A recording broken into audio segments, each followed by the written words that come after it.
எங்கள் வீட்டில் பூத்தாலே பூவின் நாயுள் கூடுமே.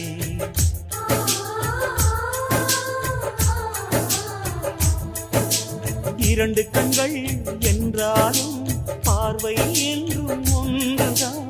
உருவத்திலே தனித்தனிதான், உள்ளம் என்றும் ஒன்றுதான். ஒரு சேவல்தான் நடை காப்பது, இந்த அதிசயம் பாருங்கள்.